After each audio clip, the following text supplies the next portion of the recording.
പൊട്ട്. അല്ല, മീനാക്ഷി എവിടെ നിന്നാലും ക്യാമറകൾ ഓടിയെത്താണ്. ഈ ഇടയ്ക്ക് ഒരു സ്റ്റേറ്റ്മെന്റ് ഉണ്ടായിരുന്നു മീനാക്ഷി. നിങ്ങൾ ഇവിടെ വെച്ചാണോ ഈ ഷൂട്ടിന് വരുമ്പോഴാണ് പരിചയപ്പെടുന്നത് മീനാക്ഷിയായിട്ട്? അതല്ലേ? എങ്ങനെയുണ്ട് മീനാക്ഷിയുടെ സ്വഭാവം? അടിപൊളിയാ. ആ ക്യാരക്ടർ അങ്ങനെയായിരുന്നു.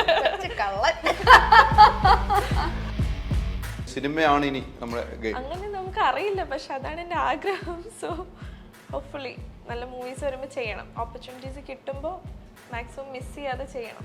ഞാൻ ഭയങ്കര നമ്മൾ ബാഗൊക്കെ പാക്ക് ചെയ്ത് സിനിമ എന്ന് പറഞ്ഞിട്ട് വന്നയാളാണ്, പക്ഷെ ഇത്രയും കുറേ എക്സ്പീരിയൻസസ് കിട്ടി അതിൽ നിന്ന്. അടുത്ത ലേഡി സൂപ്പർ സ്റ്റാർ മീനാക്ഷി. അത് കേട്ടാൽ തന്നെ ആർക്കെങ്കിലും വന്ന് ചീത്ത വിളിക്കാൻ തോന്നും. സത്യം, ഞാൻ വളരെ ഓപ്പൺ ആയിട്ട് പറയും. ഇപ്പൊ ചേട്ടന് തന്നെ എന്തോരം ട്രോളും എന്തോരം കാര്യങ്ങളൊക്കെ. അപ്പൊ അതും പറഞ്ഞ് അവിടെ ഇരുന്ന് കഴിഞ്ഞാൽ ചേട്ടൻ പണി നടക്കുമോ? മീനാക്ഷികളും കൂടിയ ഒരു ആർട്ടിസ്റ്റ് വരുമ്പോൾ അവരുടെ സൗകര്യങ്ങളായിട്ട് വേർതിരിവുണ്ടാവും മീനാക്ഷിയൊക്കെ പോകുമ്പോൾ? ഇതുവരെ എനിക്ക് അങ്ങനെ ഉണ്ടായിട്ടില്ല. ഇനി അഥവാ അതുണ്ടെങ്കിലും അത് ഓക്കെ ആണെന്നാണ് എനിക്ക് തോന്നുന്നത്. ആളുകൾ ശ്രദ്ധിക്കപ്പെടും എന്ന് തന്നെ വിശ്വസിക്കുന്ന ഒരു ക്യാരക്ടറാണ്. ഭയങ്കര ബോൾഡ് ആയിട്ടുള്ള ഒരു ക്യാരക്ടറാണ്. അങ്ങനെ മറ്റേ തുള്ളിച്ചാടി നടക്കുന്ന ആളൊന്നുമല്ല. തുള്ളിച്ചാടി നടക്കാനല്ല എപ്പോഴും ഇഷ്ടം. എനിക്കതാ ഇഷ്ടം. ഇതൊക്കെ എവിടുന്ന് കിട്ടുന്ന ഇൻഫർമേഷനാ?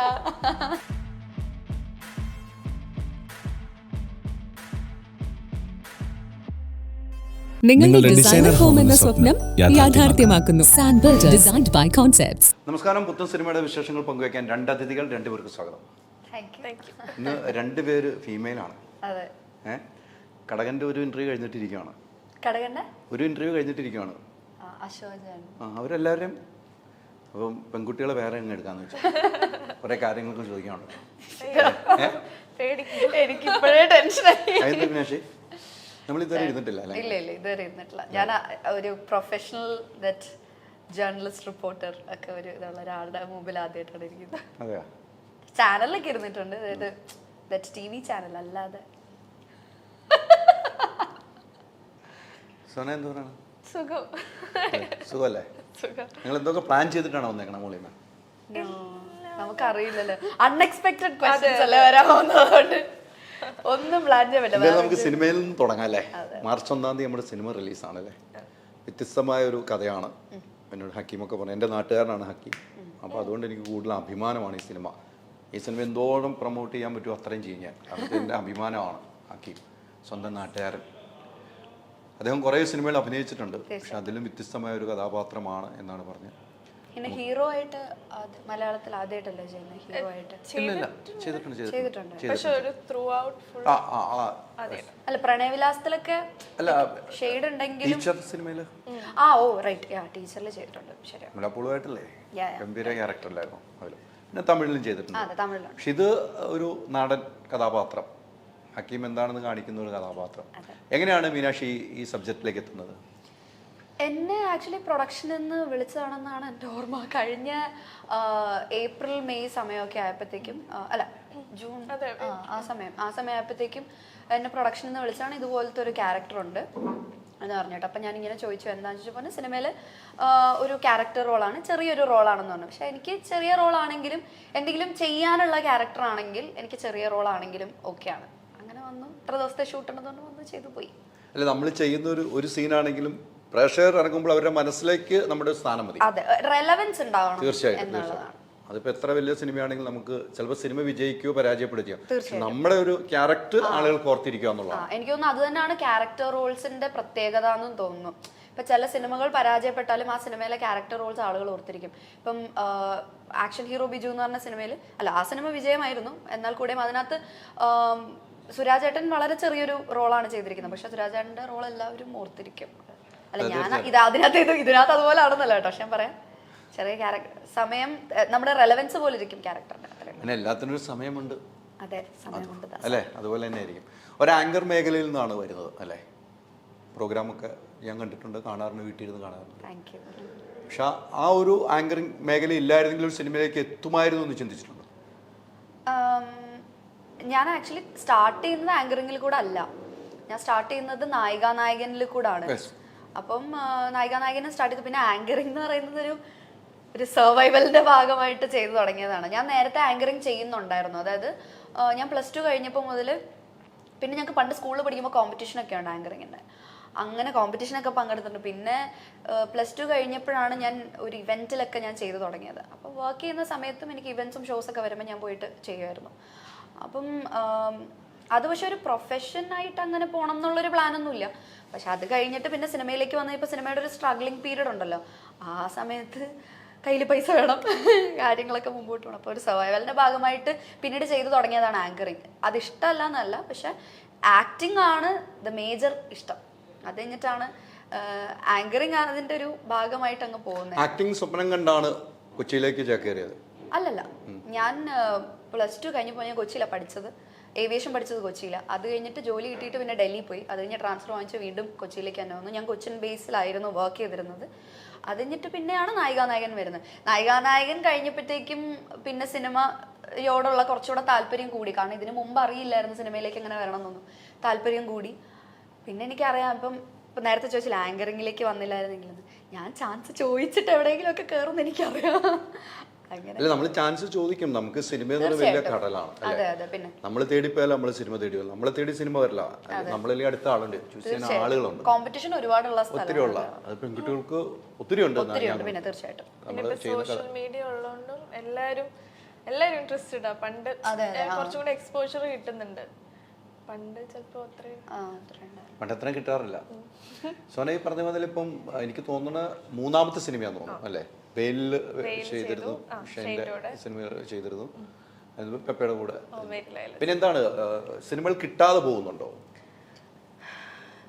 ഇല്ല, ഞാൻ ആക്ച്വലി ഓസ്ട്രേലിയയിലെ സെറ്റിൽഡ്, ഫാമിലി ആയിട്ട് അവിടെയാണ്. അപ്പോൾ കോവിഡിൻ്റെ ടൈമിലൊക്കെ നല്ല ഓപ്പർച്യൂണിറ്റീസ് വന്നിട്ടുണ്ട്. പക്ഷെ അവിടെ സ്റ്റക്ക് ആയതുകൊണ്ട് എനിക്കിവിടെ വരാൻ പറ്റിയില്ല. അങ്ങനെ ഒരു ഗ്യാപ്പ് വന്നു. പിന്നെ എന്തോ ഇറ്റ് ഇസ് റൈറ്റ് ടൈമിൽ റൈറ്റ് മൂവി വരുന്നു. ചിലത് വേണ്ടെന്ന് വെച്ചിട്ടുണ്ട്. ഞാൻ ഓ മേരി ലൈല കഴിഞ്ഞിട്ട് ഓസ്ട്രേലിയയിലായിരുന്നു, തിരിച്ചു പോയി. അപ്പോഴാണ് ഈ മൂവി അവർ കോൺടാക്ട് ചെയ്യുന്നത്.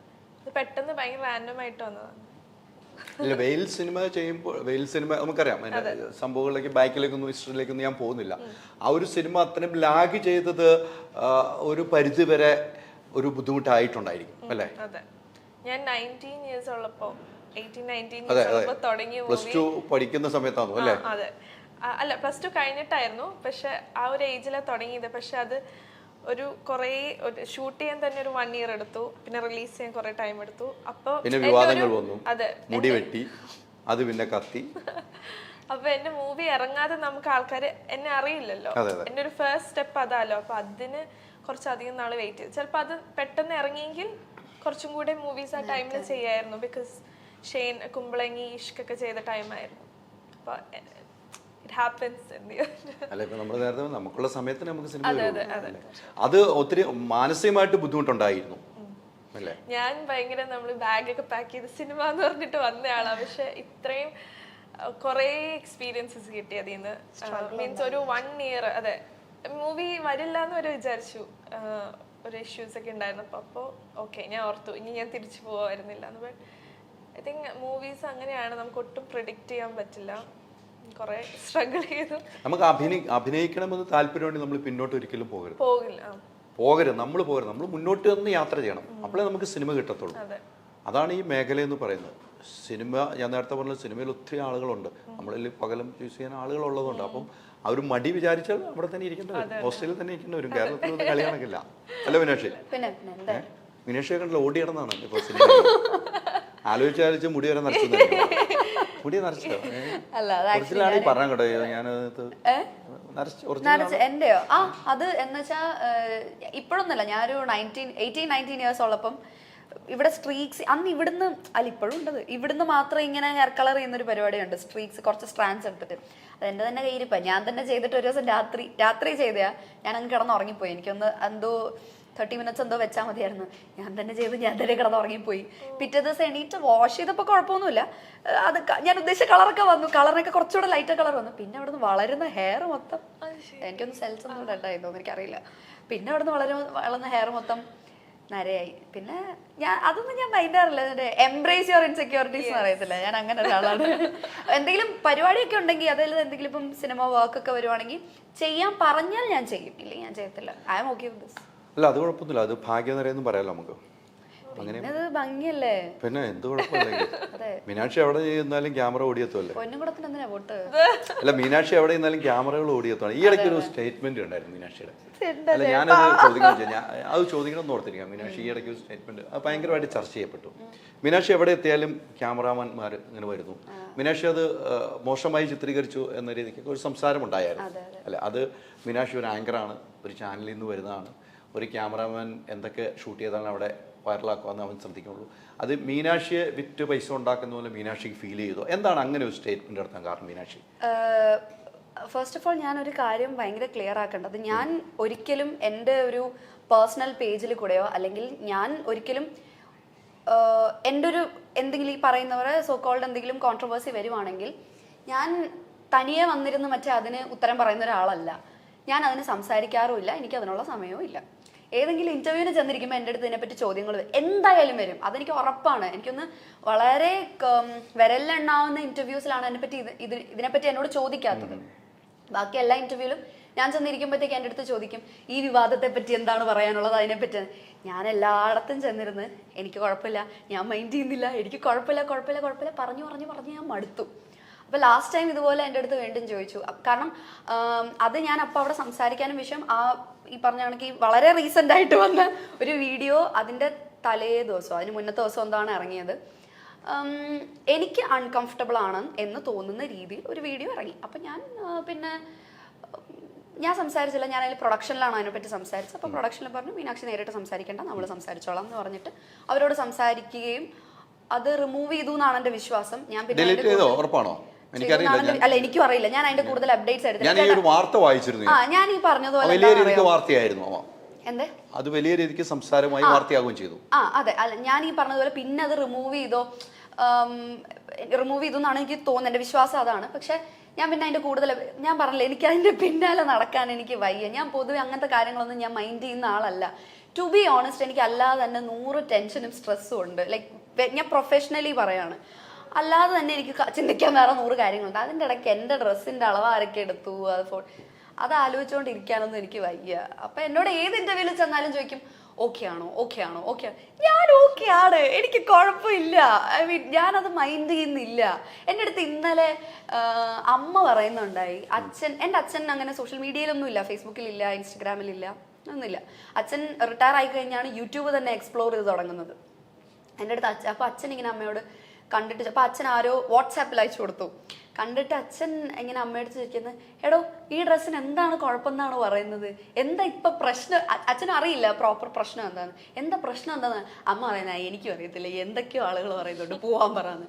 ഞാൻ അത്രയും ലിബറൽ ആയിട്ടുള്ള ഒരു ഫാമിലിയിൽ നിന്നാണ് വരുന്നത്. അപ്പം എനിക്കത് വിഷയമുള്ള കാര്യമല്ല. പിന്നെ എല്ലാവരും എൻ്റെ അടുത്ത് മറ്റേ വിഷയമുണ്ടെന്ന് കേൾക്കാൻ വേണ്ടിയിട്ടാണോ പ്രശ്നമുണ്ടോ ചോദിച്ചുകൊണ്ടിരിക്കുന്നത് എനിക്ക് അറിയത്തില്ല. എനിക്ക് പ്രശ്നമില്ല. അല്ല, മീനാക്ഷിക്ക് പ്രശ്നമില്ല എന്നുള്ളത് കറക്റ്റാണ്. മീനാക്ഷി അത്തരം ഒരു സ്റ്റേറ്റ്മെന്റ് പറയാനുള്ള കാരണമാണ് ഞാൻ ചോദിക്കുന്നത്. മീനാക്ഷി ആ കാരണം എന്താണ് അങ്ങനെ പറയാൻ? അവരവരുടെ ഡ്യൂട്ടി ചെയ്യുന്നു എന്ന് മീനാക്ഷി കാണുന്നു. മീനാക്ഷിക്ക് ഉണ്ടായ ബുദ്ധിമുട്ടാണ് ഞാൻ ചോദിക്കുന്നത് എന്താണെന്നുള്ളത്. ശരിയാണ്, അവരവരുടെ ഡ്യൂട്ടിയാണ് ചെയ്യുന്നതെന്ന് പറഞ്ഞു. ഡ്യൂട്ടി ചെയ്യുമ്പോൾ മാന്യമായിട്ട് ചെയ്യുകയും ചെയ്യണം. അത്രേ ഉള്ളൂ എൻ്റെ പോയിന്റ്. അല്ല, അത് ഞാൻ കൃത്യമായിട്ട് പറയും. അത്രേ ഉള്ളൂ, മാന്യമായിട്ട് ചെയ്യുകയും ചെയ്യണം. ഡ്യൂട്ടി ചെയ്യുന്നവർ മാന്യമായിട്ട് ചെയ്യണം. എൻ്റെ പോയിന്റ് അത്രേ ഉള്ളൂ. അതങ്ങനെ മീനാക്ഷിക്ക് തോന്നിയ ഒരു വീഡിയോസ് ആയിരിക്കുമല്ലോ. മീനാക്ഷി അതിനുശേഷം സംസാരിച്ച പല വിഷയങ്ങളും ഉണ്ടായിട്ടുണ്ട്. മീനാക്ഷി അതിനുശേഷം മീനാക്ഷിയുടെ ഡ്രസ്സിങ് അത് മീനാക്ഷിയുടെ സ്വാതന്ത്ര്യമാണ്. എൻ്റെ ഡ്രസ്സിങ് എൻ്റെ സോനയുടെ സ്വാതന്ത്ര്യമാണ്. അതിലാരും കിടന്ന് ഒന്നും പറഞ്ഞിട്ട് കാര്യമില്ല. മീനാക്ഷിക്ക് മീനാക്ഷിയുടെ കുടുംബത്തെ മാത്രം ബോധ്യപ്പെടുത്തിയാൽ മതി, അല്ലേ? എനിക്ക് എൻ്റെ കുടുംബത്തെ ബോധ്യപ്പെടുത്തിയാൽ മതി, അല്ലേ? അതാണ് നമുക്ക് സ്വാതന്ത്ര്യം. മീനാക്ഷി വീണ്ടും അത്തരം ഡ്രസ്സുകൾ ഇട്ടും വീണ്ടും ഈ ക്യാമറ കണ്ണുകൾ അങ്ങോട്ട് തിരിയുമ്പോഴും മീനാക്ഷിക്ക് ബുദ്ധിമുട്ടുണ്ടാകാറുണ്ടോ? എൻ്റെ അടുത്ത് ചിലവർ ചോദിച്ചു എന്തുകൊണ്ട് നോ പറഞ്ഞുകൂടാന്ന്.